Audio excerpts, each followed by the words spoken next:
Good morning, Titans Nation. Welcome back into the Morning Glory Show. I am your host, Jake Robertson. Follow me on Twitter / all socials at Glory Day Sports. Today, I am joined by my co-host, B Will at BWillTFTV. Make sure you go follow him on socials as well. How you doing today, B Will? Man, I'm good, man. We had some big news break overnight, didn't we? We had some breaking news right before the show start. Wide receiver Yeah. one is in the room for the Tennessee Titans. NWI Nick Westbrook Akine is back. He is Can't back in beat the it. building, and we got our guy Will Levis. He's set. We got the bell of the ball. We're set. We're ready to roll. But no, we got Calvin Ridley. Obviously, yesterday the big signing, opening day of free agency after the tampering period. Rand's got his guy. Bring him in to pair with DeAndre Hopkins. How are we feeling about the move?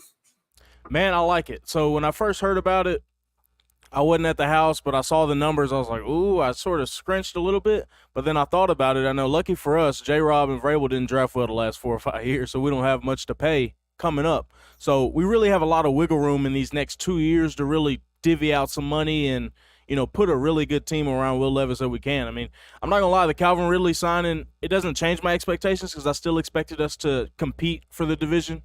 That should be the standard for Titans fans, is to be able to compete for the division. But it makes me a little bit more confident about saying that. Definitely. And seeing those original numbers, and we don't have the full contract details, of course, at this point. So it could get even better in our favor. First, looking Right. at it, 92 million, 50 million guaranteed. You're going, okay, I can see it, but 23 mil per year, according to Spot Track, 4 years, 92, 50 million guaranteed, ranks 10th amongst active wide receivers. And we It's know not we bad. have these guys. It's not bad at all. We got these guys coming into this next season that are going to be extension eligible. So this is going to be a 15 to 16-esque wide receiver on a average annual salary. So that, in my opinion, that's a steal, even though it looks high at the moment. Right. Once we get those official numbers, and I anticipate this is probably more of a 2-year deal, and we'll have that out. We Got know to Calvin think, too. Ridley. You Yeah, got to think, too, these initial numbers that come out, they're all agent fed to guys like Rap Sheet and Adam this Schefter. is the top. This is This what is it could absolute top be. dollar. It's like if you go to a car lot and they tell you the car is 30,000. Now you got to get there and you got to talk to somebody first. It Yep. ain't gonna be 30,000. No, I'm super happy with the deal. And then just looking at the numbers, I've always been a fan of Calvin ever since he came out in the draft. But this is a dude that's putting it all together now. And some of these numbers we're looking at, as far as average depth of target last season, the Titans now have the 2 highest starters in the league.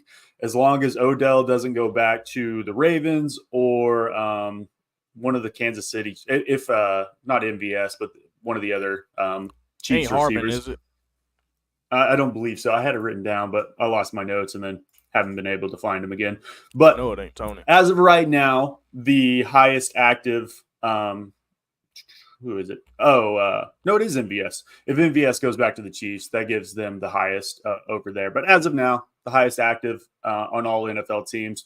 Hopkins had a 14.8 and Ridley at 13.9. And that was with Nick Holtz last season. So we Right. should be able to push the ball downfield. And we know that's where Will Levis thrives.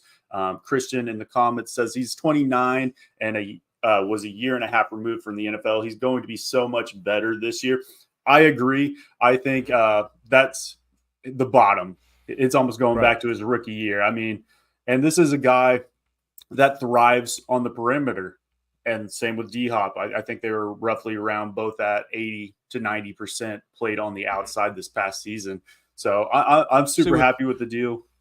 with Ridley, he was sort of pigeonholed into the X receiver spot with Jacksonville. So that's not necessarily something he's going to have to contend with here in Tennessee because D Hop is going to be the guy setting that line of scrimmage every single play if he's not in the slot. So, I think we'll be able to move Ridley around a lot. I think it opens some things up for Traylon Burks if we don't draft a receiver. I still want us to draft a receiver. This doesn't really change much. Maybe not early, but at least in the mid rounds. Definitely. And you alluded to it weeks ago that Traylon obviously played in the slot primarily in college. Right. And we've kind of pigeonholed him to be that outside receiver here in the league. Maybe this allows him to have that renaissance in the slots. I mean, he's one of the only 2 wide receivers in the NFL with 10+ inch hands, and the other one is DeAndre. So I see the upside of it. I would still see, as far as draft goes, I don't think it changes our approach at all. I could still see one wide receiver at 7. I believe they could. I wouldn't be mad at it. I wouldn't either. I think they could. I think Joe Alt's going to be the one that's alluded to in most media-based mock drafts, and a lot of Titans fans are going to be churning for that as well. Doesn't make it all be all, in my opinion, and I'm still pro trading back as well and picking up an Olu or Brock Bowers. This opens that up way more. Yeah. We're not pigeonholed into going, you have to get a receiver here. You have to get a tackle here. It allows us to spread out. I'm super happy with that. If you guys are checking us out in the comments, I see we got about 100 people in the chat. Make sure you go like, comment, and subscribe over on YouTube. Make sure you join the chat over there so we can cover everything. But, yeah, I think this fan base needed something yesterday. It was a slow day, and people were looking at what the Texans were doing, which I think we're both in agreement that we're not super overly impressed. They got our hand-me-downs, and they added a lot of pieces, but they didn't add great pieces. Right. You can argue that of 1 or 2. I'm not too worried about them, to be honest. They're going to be a decent football team, but we got just as much talent initially, and we're still adding guys. We got Armstead that just got released from San Francisco. We've still got a lot of work to do. There's still a lot of work to be done in this offseason, and I'm not afraid of Houston with what they have going on there. They got C.J. Stroud, they got Slowick coming back, but that's another year of tape on Slowick. These DCs have a year of tape on Slowick, a year of tape on Stroud. Sophomore slump is possible, and if it has it, we'll be right there. We're putting in the pieces for Denard Wilson to stop Stroud, in my opinion. I mean, we could still bring another outside linebacker. We know we have Armstead that's out there on the market, and then Chase Young is scheduled to visit. I think that visit's probably happening today, if I had to assume. It hasn't been announced. We know Jerome Baker is visiting today. Is coming in today. And that's a guy that I'm super high on. We need one more on the inside. I'm sure we'll cover it here in a minute, but we brought in one other one, but we need a second dude. We did tender Dr. Gibby yesterday. So that gives us a great linebacker 3/4. He and the big elephant in the room too. You ain't even said it. You ain't said it. No, not yet. Not yet. We'll get to it though. We'll get to it. But so starting off free agency, we know Derrick Henry is gone. And we give out our flowers, we pour out one for Derrick Henry. Obviously, if we were to, maybe he did go to the Ravens. So maybe if we did that draft we did last week as favorite Titans of all time, maybe Jonathan doesn't take that. Maybe some fans are a little salty about him going to the Ravens. He did win last week. But yeah, Derrick Henry. For each fan, everybody can fan their own way, man. People can hate Derrick. People can love Derrick. People can root for the Ravens. People cannot root for the Ravens. I'm not rooting for the damn Ravens. Oh, no. And I'm not rooting for Derrick while he's on the Ravens. So, everybody, it's their own prerogative. No.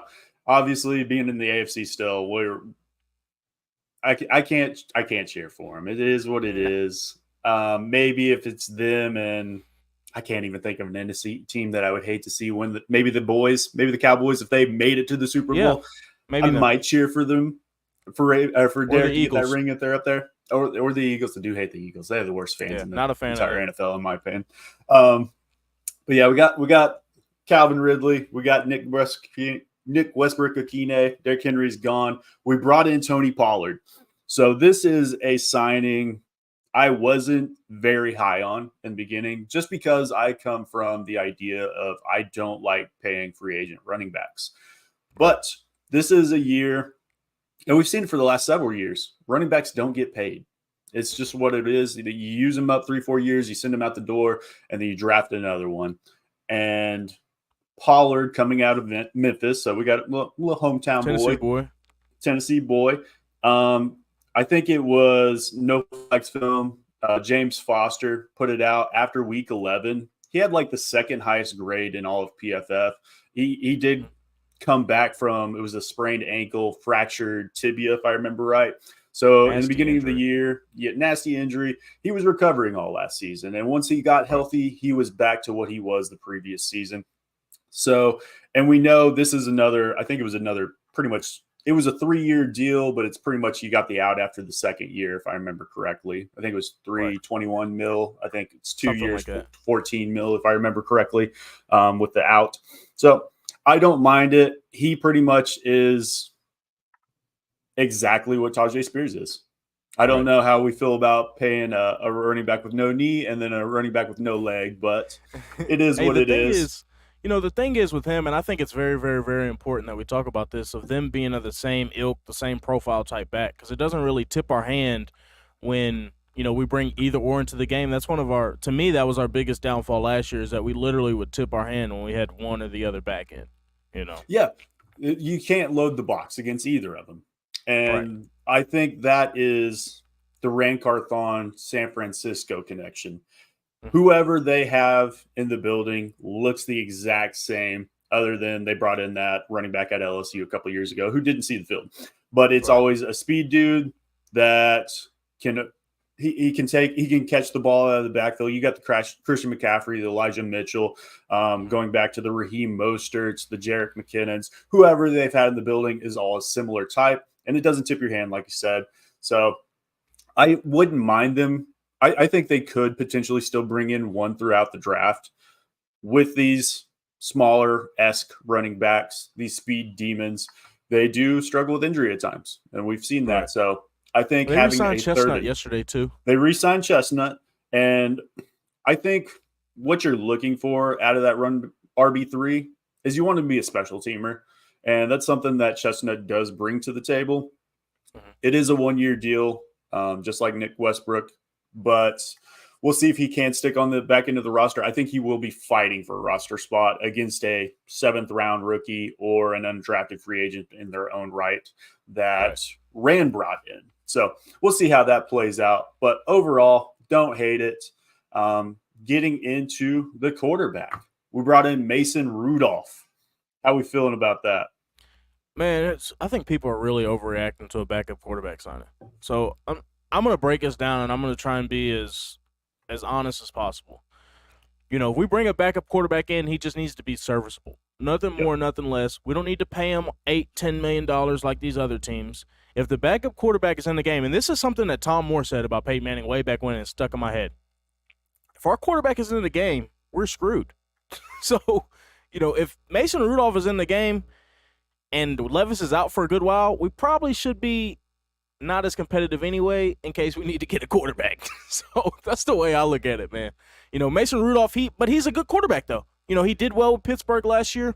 He does decent in spurts, very high completion percentage. He's not a guy that's necessarily going to turn it over and try and play hero ball that much. So I'm not mad at it. It's a backup quarterback at the end of the day. We should be more worried about O-line, like not having a tackle right now. That's what we should be more worried about. Yeah. With Mason, obviously Malik is gone. Right.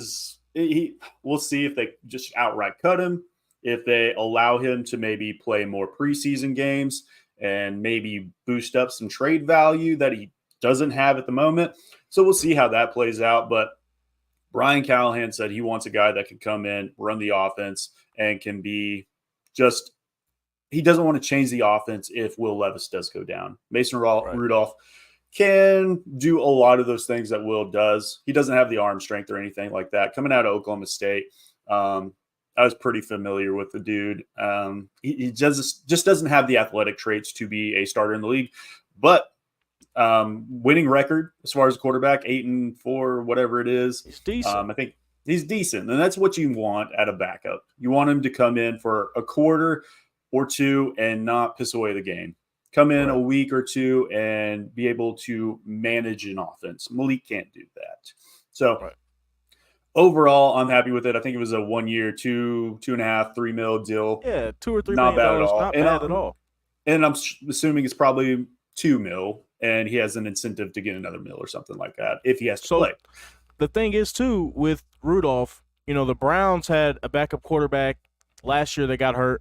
They brought in Joe Flacco and ended up paying him the same amount over a couple weeks because of incentives and stuff. So at least get the guy in.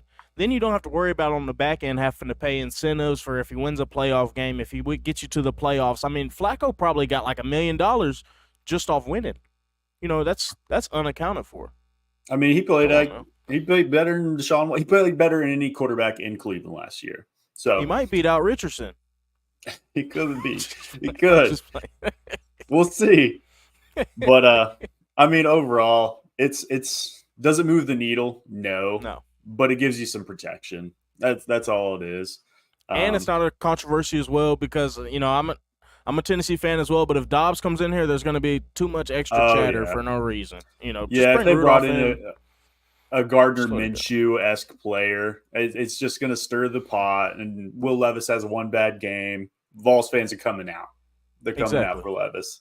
So I don't think anybody's going to be churning for Rudolph. So, but maybe, I don't think it's a maybe. It's my favorite signing that we've had thus far outside of Ridley. Lloyd Cushenberry. We got the Cush in Tennessee at center. Got to replace Aaron Brewer. And I just wanted to look at it. And coming in at 6'4", 322, the last time Bill Callahan had a similar center, it was Joel Bitonio, who in his first year with Bill was a second-team All-Pro, second year, first team, third year, first team All-Pro. So that's what you're looking to get out of Cush. He was the top-end market out of the center position. But looking at what he's done over there in Denver, 2 sacks, 23 total pressures these last 2 seasons. For correlation, Brewer had 10 sacks, which is 5 times the most, and 70 pressures. Yeah, in the past 2 seasons. And 70 pressures? Yeah, so literally 8 more sacks and 47 more pressures is what we're taking off the board in the last 2 years. Oh my.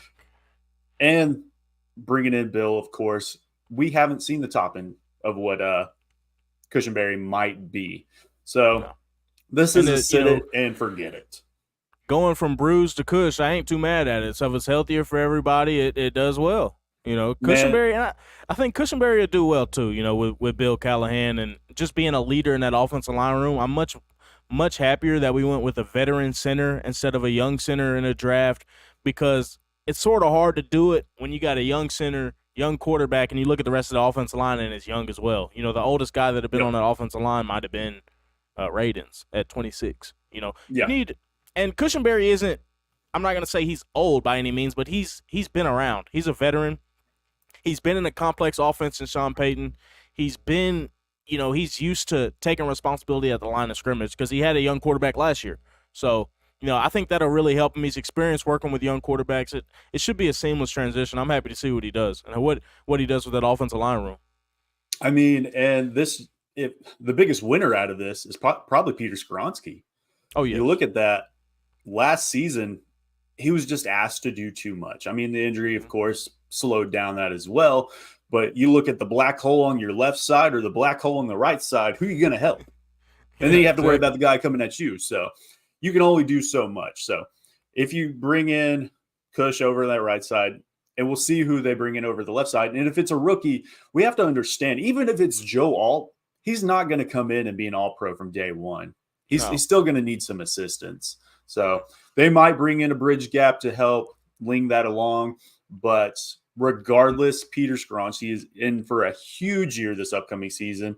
And I honestly, I think he's the biggest winner. Oh, yeah. We should see a huge jump from him. We see a huge jump from Cush.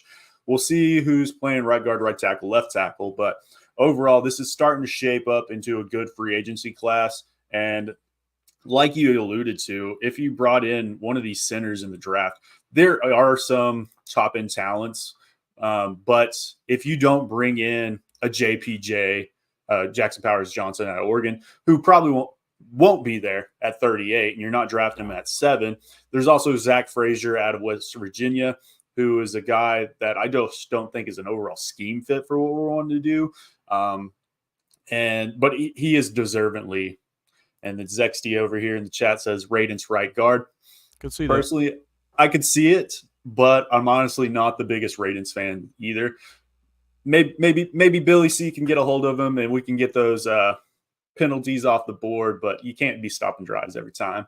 And then I think Slow the Bros Network for Radens might have just been, just not feeling confident. When you're not confident, you feel like you got to, get an extra step on a guy initially. That's going to happen. It's false starts. It's not like it was a bunch of holding penalties, so that's something that's fixable. 100%. And then we got Sobros Network, Stoney Keeley over there. The Titans about to draft 8 offensive tackles. I mean, I'm not going to say no. Anything can happen. And It can. We got, 9? No, I guess we do have 8 picks. So I think regardless, you have to go O-line with one of these first 2 picks, either at 7 or 38. Or if you trade back, you can pick up a Fuaga, Fashanu, or whoever you're going there. But wide receiver, I think, is probably still up there as far as a target as well. But I think that covers all of what we've brought back on the offensive side. I guess you could add in Nick Folt as part of the special teams. We didn't folk around and find out. We got our kicker back in the board. Not say it. I know. and we got the Snap King back, so we're getting the band back together with them and Stonehouse. So special teams is set other than returner. We'll see if. So glad we don't have to fool with a kicking issue this offseason. It's God, it's nice. Let's have a kicker. It's nice not to have to worry about it. Be fine. He doesn't have the range, best of a leg, but like you said, yeah. But he's accurate, so that's all. It was such a. It helped my soul last season when we came out to kick even a 20, 30-yard field goal that I didn't just have to freak out and cross my fingers. You can go and grab a beer when we're kicking a short field goal. You Felt couldn't do that before. Do we know Stonehouse is going to be good to go this season? I believe so. I think he should be good by training camp, mini camp, whatever. I think he should be good to go. I think he's 100%, and I think he's already back to training, if I know right. But shouldn't have to worry about that. Yeah, he's out there selling real estate, and man, when he put out that post, it'll be fine. Yeah.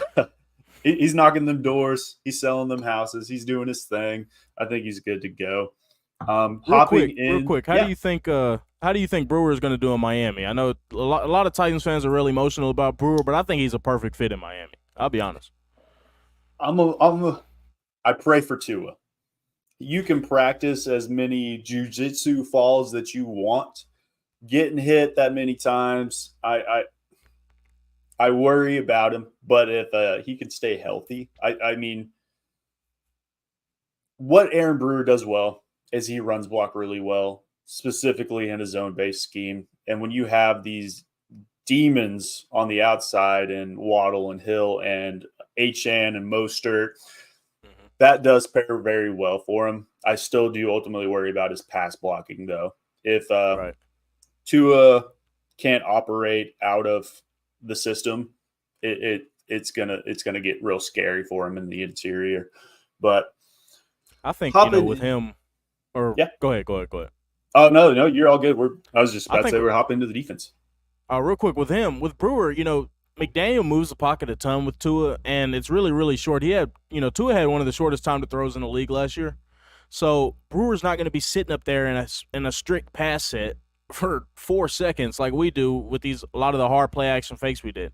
So Brewer's also be moved around a lot. He pulls the center. McDaniel pulls the center out when they do rollouts and stuff. Brewer's athletic enough to do that. I think he'll do a lot better than people think, just because he's not going to be static in that pass blocking set. And then when he's not static, he's pretty dang good.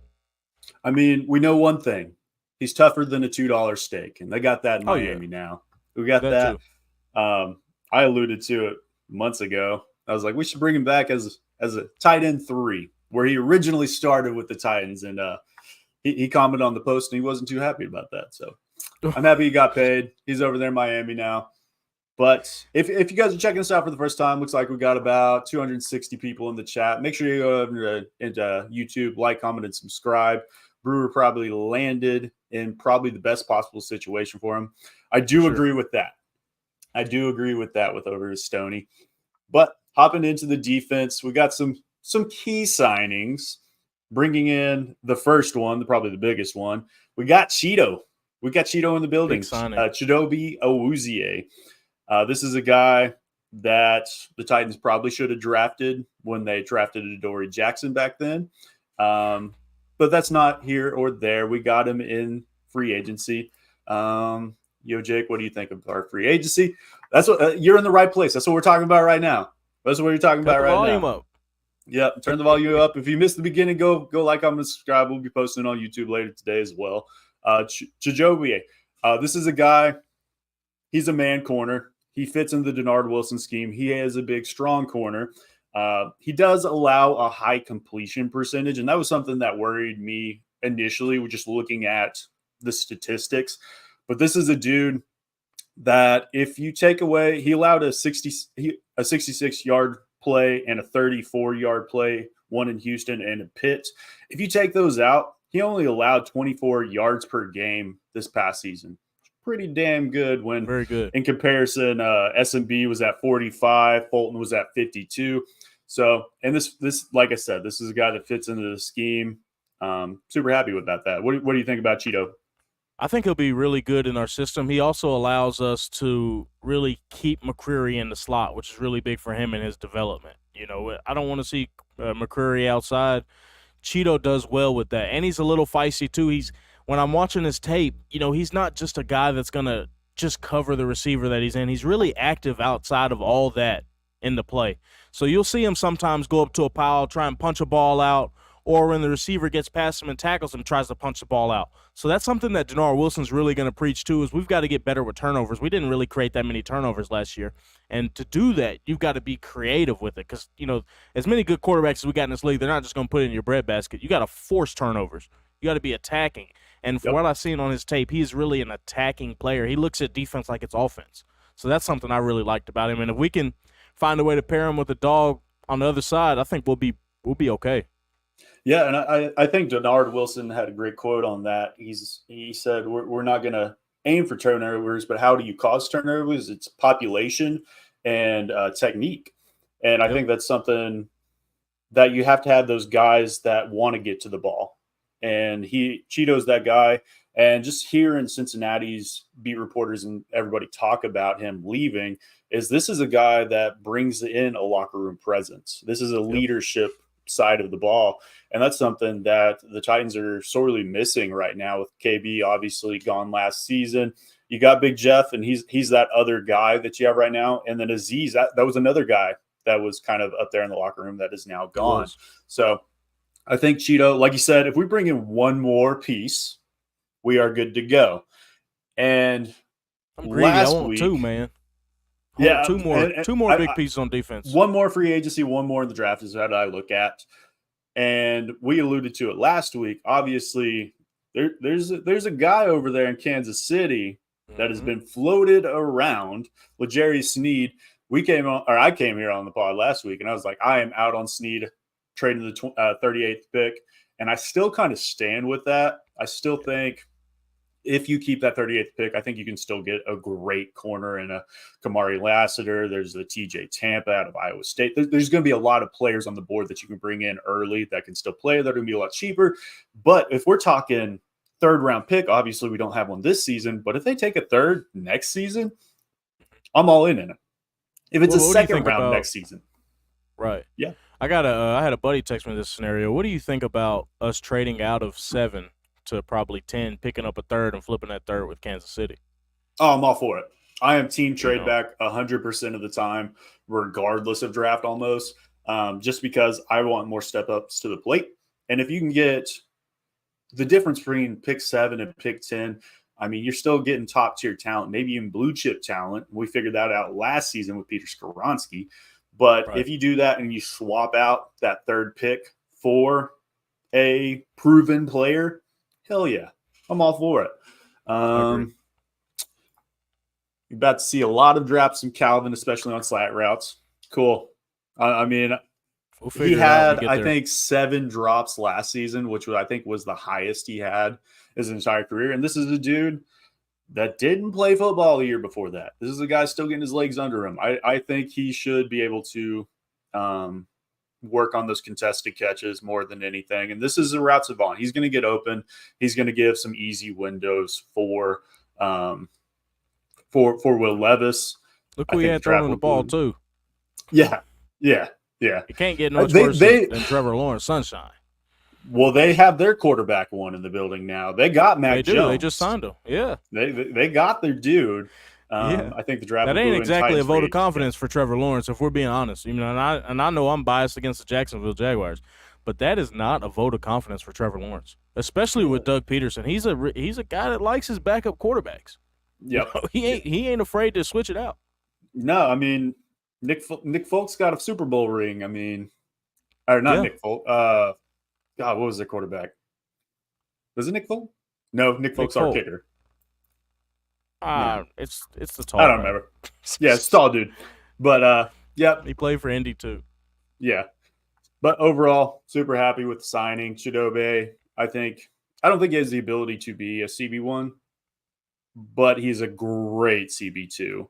I think So, he's an upgrade on Murphy Bunton. You know, and that's oh what he yeah, should have been. You know, it's all looking about at the upgrading guys. statistics, yeah, he's all over it. And this is a guy that we can bring in. I forget how long we signed him for. I think it was a 4-year deal, maybe a 4-year deal. We 3-year haven't deal. handed out anything over a 4-year deal. I'd like to see us get Simmons as well, the safety from the Broncos. He could be another leadership presence there. Nick He's a Foles, turnover oh my merchant. God, not Nick Folk. Foles.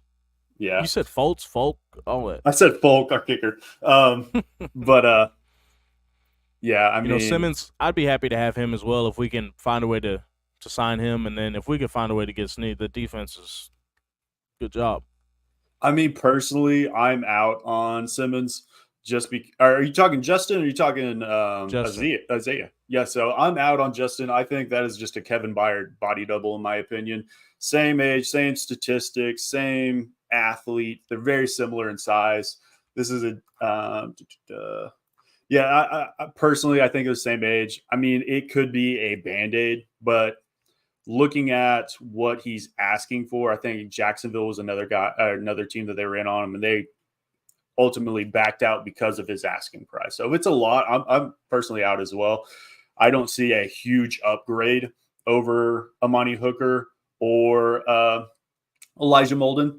They might not fit the scheme as well as maybe a Simmons with Denard Wilson, but overall, I think this is a good safety class coming up. It might not have the top end talent, but it makes up in depth. I think you can get a guy in rounds 4 through 7 that can be a rotational player. And then we still got guys like Kevon Wallace still on the free agency block that could still come in and rotate in that as well. That's familiar with Denard.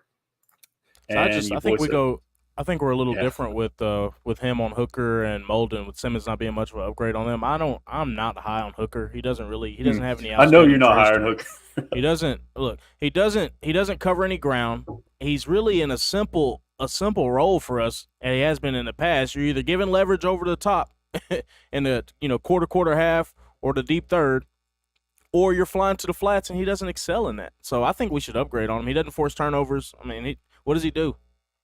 The thing with our safety grouping is we are lacking an athlete more than anything, in my opinion. Molden and Hooker are both guys that aren't going to be able to cover the ground on the deep end, but got cement boots on. But they're cerebral players. And I mean, that's even going back to Kevin Byard. I mean, that's a dude that was never a hyper athlete. And once you lose a step when you're not already an athlete, it just falls off a cliff. So I think it's good to still bring in another guy or two just so we can have somebody to rotate in. And we know Hooker and Molden, not always the healthiest guys out there. So you got to have somebody else that can come in. And that's probably the biggest thing for us. Really hope Caleb Farley bounces back somehow. I mean, I think every Titans fan would love to see it, but I'm not holding my breath at any point for Caleb Farley. I think he's a great dude. He's probably battled some of the hardest things that we've ever seen as a Titan since coming into the league. But if he can cure up those nerve endings, I would like to see him back out there, and we'll see. There's but absolutely I'm not holding anybody in the NFL that can do it. It'd be Denard Wilson. So we got that on our side. Oh yeah. So overall, I'd be fine with our safeties if we moved into next season with them. But you got to at least bring in somebody to be a depth piece. But Justin Simmons, obviously, if they go and get him, I'm going to cheer for him. Like I said, I think he can be Kevin Byard, and if you can get him at a cheaper deal, all for it. But that leads us into our last one, that we've signed is Kenneth Murray out of LA Chargers. This is a guy that fans are not very high on at the moment, is what I've taken, and it sounds like the media as well. And then we got Jonathan in the chat. He is awake and he is well. If you want to hop in, Jonathan, feel free to hop in. We're more than happy to have you come on in. But with Simmons, or what's the fellow's name from Kenneth Murray. from LA? Murray. From LA. I get him mixed up with Isaiah Simmons because they're both uber athletic guys. But with Murray from LA, very, very athletic. We don't know what Denard Wilson is going to command out of his linebackers in this scheme yet. So any judgment about what he's going to do is premeditated and premature, because we have no clue what he's going to expect out of his linebackers. He could expect them just to play downhill and we move the safeties around and have an extra safety in the box all the time. So, I'm happy to add some athleticism. We've gone through years where we didn't have any athleticism on the field. We get some athleticism and people are mad because he's not the smartest player. It's sort of hard. If you're paying that price, you might not get both. So you can't – you got cake. It don't mean you can get a brownie too. We got some cake. He's athletic. So, come on. Kenneth Murray, coming out of Oklahoma, as an OU fan, obviously I'm probably biased, and I was more high on him than a lot of people were. But this is a dude that see ball, get ball is where he thrives. And he didn't really fit the scheme over in LA. And I think Denard is going to say, hey, you're Bobby Boucher. Wherever the ball goes is where you go. And we'll see if they bring in a more cerebral player like a Jerome Baker. And if we're looking at that duo come next season, you don't see Murray as that inside linebacker one, but more so that Jack Gibbons replacement, who couldn't be more of a polar opposite from a player. You got the guy that's just flying around the field, doesn't know where he's going. You got the super cerebral guy. You got the hyper athlete. You got the guy that's not an athlete at all. So I think this fits into the scheme. Overall, I think it should be an upgrade. I think we'll see his best season this upcoming year. And this is a guy that can spy the quarterback. He can blitz, and that's probably the best thing he's good at. In coverage, he does leave a lot of things lacking. But we do have in our undrafted free agent Otis Reese, I think, a lot of people that are high on him that have heard about him, but the ones that they haven't, they will soon enough. This is a guy that can come in. And we got Jonathan here. How you doing, Jonathan? In the fourth quarter, baby. In the clutch. Yep. Came in right at the right time. You want to give us our Otis Reese thoughts while you're here? OTIS, baby. That's right. Big fan of Otis Reese. Yeah, but as linebacker 1 or 2, I don't know, right? So, but yeah, I just jumping in on the flavor train here. Yeah, big fan of Otis. Kenneth Murray is interesting signing. I'm higher on Kenneth Murray than I think most people. I really enjoyed watching him. Another thing that nobody's talking about, didn't Kenneth Murray absolutely go crazy on us last season? Like, he had a big game against us, if I'm remembering correctly. His name just kept popping up. Like, he was doing his thing. So I don't know. Do the PFF stats, do they tell the whole story? I'm not super convinced. Whenever you have a raw athlete like that, people keep telling me that he doesn't play coverage well. He doesn't read kind of what offense are doing against him very well. Cool. That's all coachable stuff, right? So we'll see. The thing is with him is that if we're doing anything remotely like what Baltimore's doing with, a lot of the sim pressure looks, especially on third down, he's either blitzing or he's dropping into a hook curl or a flat. It's pretty simple for linebackers, across the board with that scheme sometimes. And that's all up to Denard how complex he makes it for the linebackers, particularly the will linebacker. So, we'll see about Murray. He's athletic. He'll get to the ball. It's all about having balance. And if we get another linebacker on the other side of him that's more cerebral and better, just more cerebral, I think we'll be fine. We're not a linebacker away from a Super Bowl, so cool it. He's not going to wear your green dot. No. I do think he's better of a pre-snap processor than he is post-snap. Something, once that ball snapped, he just loses it. If it doesn't go his way, it just falls apart. And then pulling up the stats, he did have a sack on Tannehill in week 2, did hit him another time, 6 total tackles. And as far as coverage goes, he only allowed 9 yards against Tennessee last season. Decent. Granted, he did lose. give up about 651 other yards throughout the rest of the season, but only 9 against us. So take that with a grain of salt. But overall, I think Kenneth Murray will make a great linebacker too. Put him in that Will Sam overhang position. I think he can be fine. You can allow him rush off the edge as well. He did have a lot of snaps off the edge last season, which I'm super happy with. But then we got, who did we not cover? Who am I missing?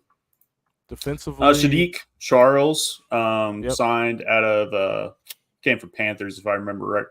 This is a guy that came out before I covered the draft, and this guy I'm not super high on. But this is a depth piece that does have starter reps the last 3 seasons. I think he was on the team with Joe Burrow at LSU. This is a guy that only played left tackle in college and then transferred over into the interior.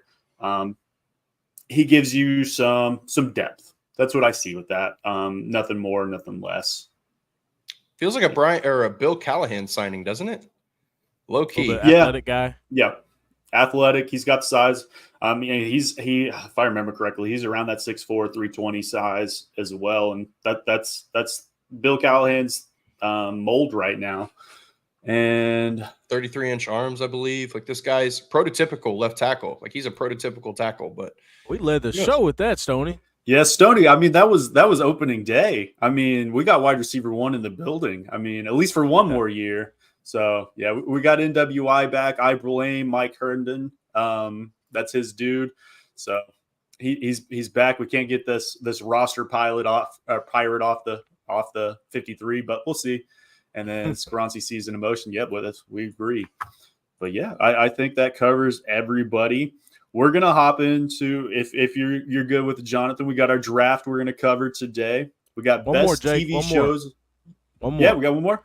I want to see what you guys, if y'all had a dream move for the rest of the offseason, free agents wise, who is it for y'all or trade? Man, Start with you, Jake. I think, and this could be somebody we already talked about. Dream move for me. I mean, you could say L'Jarius Sneed, and I'd be more than happy with that. With the trade compensation we talked about, but I'm all in on Malik Neighbors at 7 still. That's where I'm at. Even regardless of who's there at left tackle, I want to see 3 guys on the outside with Neighbors, Ridley, and Nuke. Nuke, we've got for one more season probably before he's out the building, and I want his predecessor. And I think Neighbors is probably the last remaining blue chip that will be on the board at that point in time. And I just want to see what that looks like with Will Levis. If Odunze is there, are you taking Odunze too before you take a tackle? Personally, I have Joe Alt over Odunze at this point in time. I'd be super happy with it, and that Madden team would go ham. But personally, I have Joe Alt slightly higher, and I think I come from best player available almost always, regardless of position. And a lot of people don't like that when I put out mocks and stuff, but that's how I see it. And if that's the way it plays out, I'd be fine with it. What about you, Jonathan? Well, I already predicted the Calvin Ridley signing. It was my top free agent target going into free agency, and it happened. So that's awesome. But I'm kind of leaning on the same side as you guys. The entire time we signed him, instant reaction was huge, amazing, right? Money's a little high, but I'll take it. That's the price of doing business right now. But my initial reaction was everyone was like, all right, just pencil Joe Alt in at 7. It's happening. I don't think that's the case at all. So yeah, if Neighbors is there at 7, I think you take him. I think if Odunze is there at 7, you consider taking him over Joe Alt if he's there. If it's any of those 3 guys, I'm going to be ecstatic. So I share that sentiment with Jake here. But as far as, yeah, it's probably Neighbors for me. Would be like my dream athlete, but I'd be just as happy with Odunze.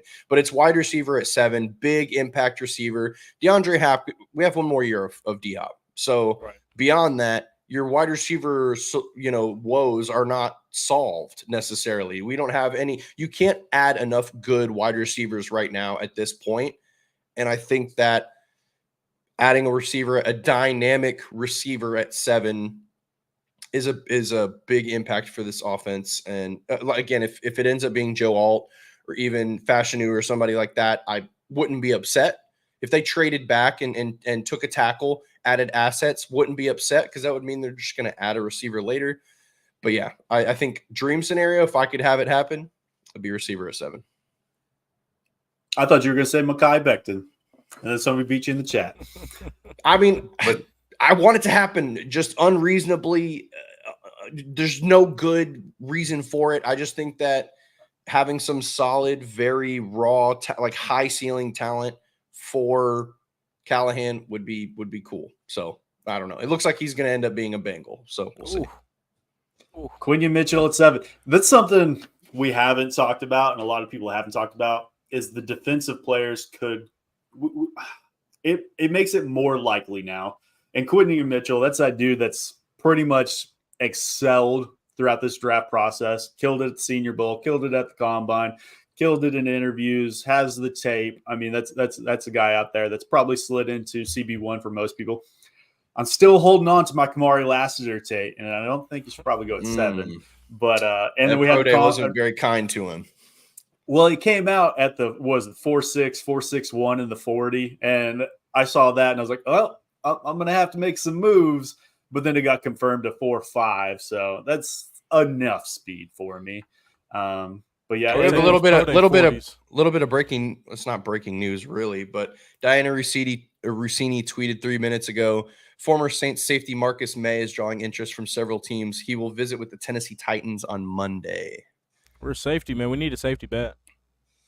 Man, we are tied to basically every free agent, huh? How many tweets have come out where it's like the Titans are interested? I personally like May over Justin Simmons. Justin Simmons. Justin Simmons. I'm not a Justin Simmons guy. Like we talked about earlier, I think he is just another guy, another Kevin Byard in a bodysuit, basically. Jake, my brother, I gotta know where you see in the yeah. We'll get into that later. Lassiter Hill. I think he's the best man coverage corner in the draft. This is a dude that the biggest knock on him I see is might struggle with a larger corner or a larger receiver, but we haven't seen that in college, so I don't know why we would think that in the NFL. I think he's got the dynamicism, and I think he is got those choppy little feet just like a Quinion Mitchell, but I think he does it at a slightly higher level. If we're talking dream scenarios for guys that I think we're going to bring in free agency or via trade, L'Jarius Sneed would be the trade target. But if we're talking signing, I'm coming around on Chase Young. I see that. I just realized he's 24. He's I thought young. he was older. He's got an effort problem, bro. And that's what I was going to allude to. The effort problem is the thing, but that's a dude that had more pressures last seasons with 2 teams than anybody on the Titans did by a significant number. And did he go first overall in his draft? He did, yeah, second overall. Yeah, that's what I was thinking. Yeah. He's a high dude. This is a guy who's got the motor. He's not Nick Bosa or Joey Bosa coming out of Ohio State, but he's damn close. And I think that is a dude that you can pair well with the sack merchant and Harold Landry, and I think that's your duo. So Here's the thing with Chase Young too. You know, has he ever been around a DC that didn't have low T? I mean, he had Ron Rivera. He had the fella out in there in San Francisco. So Denard Wilson ain't got no low T. This dude is amped up all the time. If anybody can get Chase Young and get in his tail, I think it's Denard Wilson. I ain't gonna lie to you. And that's something I saw a lot in the chat was Chase Young played it opposite of Nick Bosa. So that helped him. He actually played better in Washington last season than he did in San Francisco up until really that Super Bowl where he was all over the field. So I'm all in on Chase Young, and I've been going back with Armstead. I think you get one of those guys I'm going to be super happy with. And initially I was leaning Armstead. But if I think I've switched. I think I want the high-end talent that Chase Young could be. So at 24, I'm taking the risk on that. Yeah. Do you guys have anything else you like to add about free agency or anything before hopping into this draft? I don't know. Keep spending that money. Yeah, 100%. Keep going, Rand. I think keep cooking. there's a lot more to happen here. I think that Titans fans probably saw Calvin Ridley and go, okay, all right, well, this was a good free agency. All right, big splash move. I like it.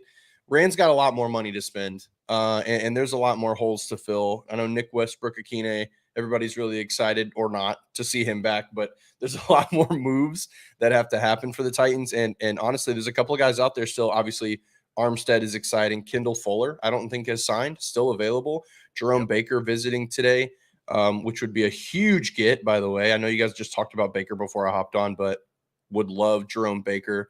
Looks like he's expected to sign today, according to reports, which means hopefully it's the Titans and not the Panthers, which is where I think he was yesterday.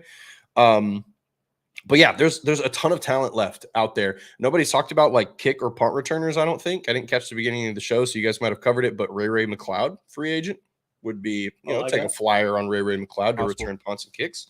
DJ Reader's still out there as well. That's a dude I would love to bring in. That's a big one. I know Eric Armstead would be great because he adds a little bit more versatility, but man, think about DJ Reader and Jeffrey Simmons in the middle of that defensive line. Whew. And if we're lacking at the inside linebacker position, that's somebody I want up front to allow them to flow to the ball carriers. So DJ Reader, Jeffrey Simmons, and I don't think that eliminates you from bringing in an Armstead. I mean, that's the Tart and Danico pairing, in my opinion, but a hyped up version. I think that's better. So I'd be all for that. But if you're checking us out in the chat, guys, I think we've got about 400 people up there. Make sure you go over to YouTube, like, comment, and subscribe. Check us out on Spotify. We're on Apple Podcasts as well. Just search Glory Day Sports like there at the bottom left-hand corner.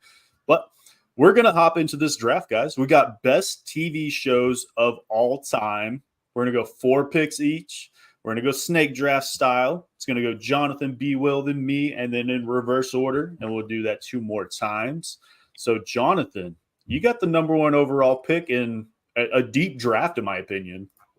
Very deep. Yeah. You know what? There's 2 shows that I've been considering at this pick. And one of them is Universal. The other one, some people are you're either really high on it or you don't care for it. And this is tough. I think I have to go with The Office. I love The Office. Just an all-time comedy. There's another show. Yeah. I mean, yeah. Oh my God. Yeah. You could rewatch it a million times over and it's just as funny, just as enjoyable. The cast was incredible. There's another show I wanted to go with here, but this show in particular had a not great ending. So it kind of ruined the legacy, I think, a little bit. I think we're going to see it very soon, but I just couldn't put it at 101. And I think that alludes to one show, in my opinion, but there's a lot of them. Now that I look at my list, I'm like, man, maybe that's not what I'm thinking. Well, we'll see. We'll find out, I'm sure. But all right, B. Will, you're back. You're on the clock with your first pick. And I'm going to go with a show that almost wreaked a lot of havoc in my life. So I was a freshman in college, and for some reason, I was like, you know what? I'm not going to do any work. I'm going to watch all 18 seasons of Law & Order SVU. It took me a semester. I finished it, but my GPA was a 1.8. So oh, my God. I almost flunked out of college behind this show. So this has to be my number 1 show, Law & Order SVU. An amazing show. I mean, you just can't beat it from start to finish, and they're still going. So just love Law & Order SVU. Always, I mean, you sort of know what's going to happen by the end, but they still find a way to make it interesting, man. There's a lot of shows that do it like that too. It's like you kind of already know what's going to happen, but it still intrigues you to keep watching. But SVU might do it the best out of those. Man, I got back-to-back picks here, and looking at could go a bunch of different directions. So we got The Office, and Jonathan wanted the EU version, not the US version, if I remember correctly. That is not correct. No, I wanted the US version. Man, there's a lot of. I'm going to go with Breaking Bad as my first pick. Oh yeah, that's the only show that I've ever finished. And as soon as I finished that last season, I went, that was the best show I've ever seen. It had a great ending. super slow in the beginning. That first season, if you can get through that first season, and similar to The Office, if you can get through those first seasons, they turn into bangers. So I'm going Breaking Bad. I still haven't watched Better Call Saul yet. That's probably one I should probably put on my list to go watch, but haven't yet. So I think that would have been my 101. So happy with that. Man, I think there's the one I want here, I think could get back to me. So I'm going to go with another show that people loved, and it's pretty recent. I'm going to go with Ted Lasso. Pretty decent. Yeah, I've never watched it though. I haven't gotten a chance to watch show. it either, but I've heard I want to so badly. Looks amazing. It's Apple, so a lot of people don't have Apple, but I think it's when it was coming out. You don't make watch parties anymore with streaming platforms. That's a show you could get together with a bunch of friends and watch through, and just makes you feel good about yourself. So we're going with Ted Lasso, Breaking Bad. Super happy with both of those. So back to you, John or Biwo. All right, I couldn't go without putting a cartoon in here, and I think this is probably my favorite cartoon of all time. Besides SpongeBob, I wasn't going to add SpongeBob just because I grew up watching that. But This is one that I watched growing into my adulthood too, and as I was a teenager, is The Boondocks. One of the funniest cartoons I have ever watched, and I still go back and watch all the episodes. They still got the memes that still come from it is hilarious, and it foretold a lot of stuff that happened too. So, I mean, just an exceptional TV show, man. And rest in peace to I think the creator passed, if I'm not mistaken. Really? Oh, wow. Yeah, if I'm not mistaken. Don't hold me to that, but I think he did. There's many quotes that come from the Boondocks. It's exceptional show, man. That's a show I totally forgot about that would have been on my list that I just didn't think of. So, yeah, cool. Back to you, Jonathan. Okay. This is where I have to slate in this show now because it can't slide that far. I'm gonna roll with Game of Thrones. It's obvious, just that was the one banger. Up until season 7, really, just incredible cinema. Even if you don't like that style of show, I mean the storytelling. They did such a fantastic job up until the very end, where they just absolute pissed on it, but. So good otherwise, so got to go with it here. And then to starting, are we starting we're starting the third round now. Yeah, you got first pick and third round. Cool. Okay. I'm going to go with kind of a newer show that is a steal in the third round. I think so far they have not failed us. It's almost over. It's going into the last season, and it is big time. I'm going to go with Stranger Things. Oh, it was definitely on my list. What is it about? I haven't seen it. Is that really sci-fi? Oh my! People have told me to watch it. Yeah, it's a Netflix original. And yeah, it's a sci-fi story based in the 70s and 80s, I think. So yep, yeah, based around. It's got a lot of I want to say it has Dungeons and Dragons involved, but it's not based around Dungeons and Dragons. So you get a lot of that. You got some scary parts. It's just a very well written story. Yeah, I ain't gonna lie. As soon as I see a dragon, I cut the TV off. Yeah, you don't see any dragons. There's no dragons. No, you don't see any dragons. It's got some horror in it, but it's something you could watch with the kids too. So it's not overly scary. Was it me next? Yep, it's back to you. All right, man. I'm a huge conspiracy buff, and I 100% believe aliens are real. So I have to put Ancient Aliens on here as my third choice. You talk about just staying up till 3 o'clock in the morning watching Ancient Aliens, because the thing with Ancient Aliens is you'll see something on there, and you're like, shit, I gotta Google this, and then it sends you to a rabbit hole for another hour while you're sitting there on the couch. You got popcorn over there, ice cream, whatever you're doing, and you're just finding out all types of crazy stuff, man. I love Ancient Aliens. I know when my guy on there gets on with the frizzy hair, I know he's about to drop some heat, man. Ancient Aliens. This could have went higher for me. Ever. Yeah. Man, that's a good pick. Another one I wouldn't have thought of.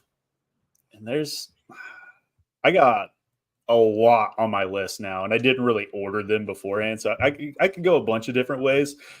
But one I'm gonna take here just because of the nostalgia, I think. And I'm probably going to go nostalgia with my next 2 picks. And that's the Chappelle Show. Oh, The so Chappelle good. Show was such a great show growing up. And Dave Chappelle, just an icon. Super happy with the Chappelle Show. And then last one, this is one that wasn't on my list, but when we got to talking about the Boondocks and how they recently had their creator pass away, that got me into Dragon Ball Z. They lost Dragon their Ball Z creator for sure. earlier this week. Man, rest in And I peace, think- Akira Toriyama. Yeah, I think about coming home after school, turning on Dragon Ball Z and watching Gohan turn Super Saiyan 2 and blowing away Cell. That was like peak for my childhood. So I'm super happy with Dragon Ball Z with the 4th pick. And back to you, B. Will, for your last pick. Not gonna lie, boys, I think I got y'all this week with this last one. Just insane value for the 4th pick. This easily could have went 1-1, I think, and it should have been my first overall pick. But I've got to put South Park on here. Yep. Can't believe It's on y'all my let me list. get it. I can't believe It's on y'all my let me list. get it. But South Park is absolutely hilarious, man. You know, one of my favorite shows. I still go back and rewatch episodes. It's another one that almost caused me to flunk out of college. That and House. But, you know, South Park, just hilarious. The meme potential from it, and I love cartoons that foretell and sort of have a little foresight and sort of predict the future a little bit, like The Simpsons. And South Park does it all the time. Even though they really make fun of stuff that's current, a lot of things that happen in there end up happening later on. Yep. So, love South Park, man. And we're talking about longevity. South Park is Yes. up there. On if not season the like top. 19 episode. or something like that. Yeah. Mhm. Yeah. Yeah. So Wild. And they're not stopping. We're That's giving them value. plenty of subject matter with every passing day. And not to mention, man, how long have they lasted just in terms of like controversy? Like they've overcome yeah. everything, you How are know? they They not got been canceled before that was a thing. Yeah. Crazy, man. I'll never forget being in high school and like watching some of those episodes and being like, what? Oh my God. Yeah. Back then, too. And you would think like they would never be able to survive today, but they're doing it.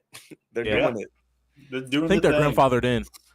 I think so too. Yeah, it's like, Yeah. oh, okay, that's just grandpa. He's a Just- little yeah. racist over there in the corner. Don't pay him no attention. That's how it feels with South Park. Okay, so going into the last pick, this is really tough. This is tough because the pick I have a pick that's talking to me in my head. I have my brain and then my heart talking, and I'm going to go with my heart because that's just the type of person I am. My brain is telling me go with The Simpsons. Like it's a classic. Again, you want to talk about longevity? Yep. Even longer than South Park. Still Right. going. Incredible show. Predicts literally everything. Just timeless classic. But I'm going to go with my heart here. And I'm going to go with the show that has almost the exact same longevity as The Simpsons, believe it or not, but in a completely different genre and has changed the show in a billion different ways, a billion different adaptations. But it is the biggest IP in the entire world. And I'm going to go with Pokemon. Oh, yeah. Classic. Grew up on Pokemon. Am a big fan of it still today. I'm sharing the same love for Pokemon with my son now. And, maybe I'm just the generation that it wrapped its arms around. But that was a really, really big one for me at a young age. And to this day, I love it. So got to go with that for the last pick. Yeah. Just when you think you know where I'm going, I throw you a curveball. Man, there's still a lot of picks I have on my draft board that I think need honorable mentions, and I'm sure you guys got some too. I think The Simpsons, you alluded to one that's deserving, and it's got the longevity. It just might not have that top end value for me. I mean, but other than that, Band of Brothers, that was up there for me. That was pretty nostalgic. Yeah. That 70s show, I think I've seen every episode. That was one I fell in love with. How I Met Your Mother, Parks and Rec, Saturday Night Live was one that I had on my list. Impractical Jokers. There's a lot of different ways I thought this draft could go. Do you guys have any that you want to shout out? Family Guy's another good one. Family Guy, Narcos. Love Narcos. The Sopranos. The Sopranos, yeah. There's just so much. There's man. a lot. There's so much good TV, and now it's still with the streaming platforms, a lot of good TV shows that go unnoticed. Like The Bear right now is probably my favorite TV show out, and there's just constant content coming out, and there's a lot of great creators out there.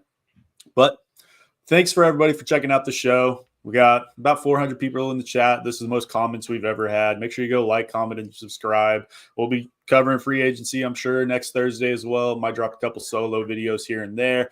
Make sure you check us out on all the socials, and we'll talk to you guys later. Love you, mean it. See y'all.